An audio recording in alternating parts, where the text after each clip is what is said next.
Hi everyone, welcome back. In this video, I am going to show you how to add, remove, filter, and sort members using the grouping bar UI. You will see how to rearrange the fields between axes and modify the aggregation type dynamically. You will also see how to enable the fields panel and customize the grouping bars. First, I open an existing Blazor application that has a Blazor pivot table with a list of data retrieved from the product details data source. If you want to know how to get started with the Blazor pivot table component, refer to the video linked in the card above. I will run this application to show the initial output. You can see the pivot table rendered with the defined data source. First, let's see how to enable the grouping bar in the pivot table. To do that, I define the Show Grouping Bar property in the sfPivotView tag and set its value to true.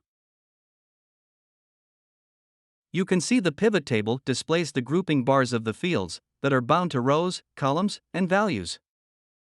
Using these grouping bars, I can filter and sort the field members and remove and rearrange the fields between axes.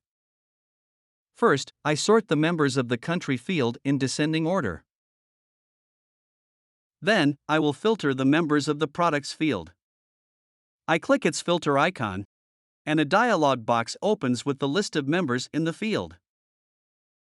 I remove the road bikes member and click OK. The pivot table refreshes and displays only the mountain bikes in the products field. If you want to know about the filtering and sorting functionalities in detail, refer to the video in the card above. To rearrange the fields between axes, you can simply drag and drop them. Here, I drag the country field and drop it into the filter axis. If I would like to remove any field from the current report, I can use the remove icon. You can also modify the aggregation type for the value fields, using these value type icons dynamically. Let me modify the aggregation type of the sold amount field by clicking the value type icon. A drop-down opens with a list of 7 aggregation types. The remaining types will be shown as I click the More option. A pop-up opens with all aggregation types where I can choose the desired type. To calculate the average sales amount, I select the average type. I also customize the field caption to sales amount. You can see the grouping bar of the sold amount field was updated to average of sales amount, and the pivot table refreshed and displays the average sales amount. Grouping bar will also enable the fields panel in the pivot table. The fields panel displays the fields that are available in the data source, but not bound to the current report. To demonstrate this, I define the PivotView grouping bar settings tag.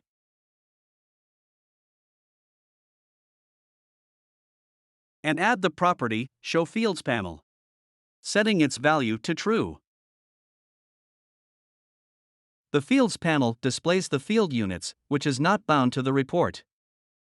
I can add this units field to any axis on the pivot table dynamically by dragging and dropping it. I add it to the rows axis.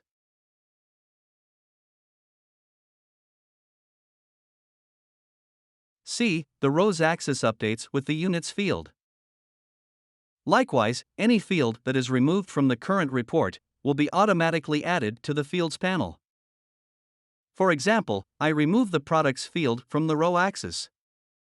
Notice that it has been added to the fields panel. Okay, you have just seen the UI interactions that can be performed using the grouping bar option. Now, let's see how to customize these interactive options. There is a filter setting for the year field, and the pivot table displays the filtered data. If I want to prevent applying filters dynamically on the UI, I can remove the filter icon from the year field grouping bar.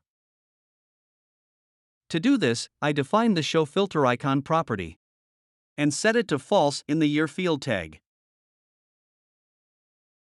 The filtering option is now disabled for the year field. If I want to disable the filtering option for all the fields, I can disable the Show Filter Icon property in the PivotView grouping bar settings tag. Looking here, the filtering is disabled for all fields.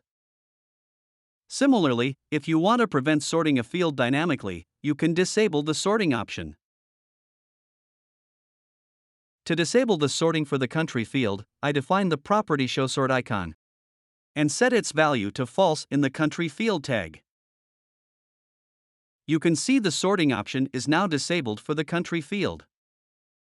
To disable sorting for all fields, simply disable the showSort icon property in Pivot View Grouping Bar settings. If I do not want to remove any field from the report dynamically, I can disable the Remove option by disabling the Show Remove icon property in the respective field. I'll demonstrate it with the quarters field.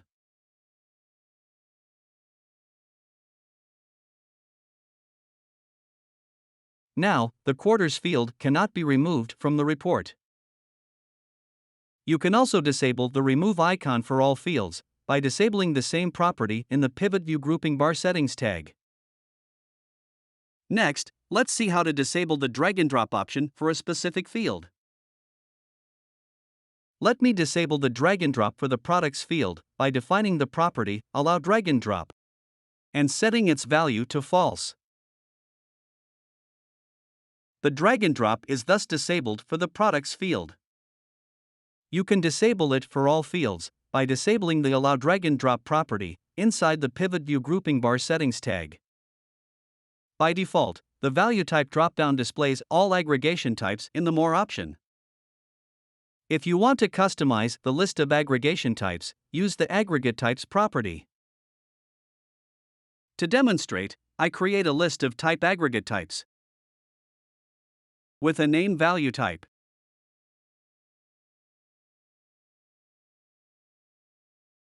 And add the desired aggregation types, distinct count, average,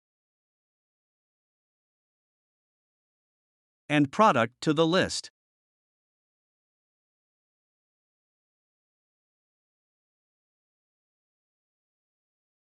Then I assign this list variable to the property, aggregate types in the SF Pivot View tag.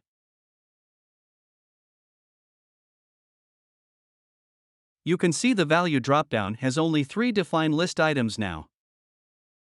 If I would like to hide the aggregation type and display only the field name, I can use the Show Aggregation on Value field property.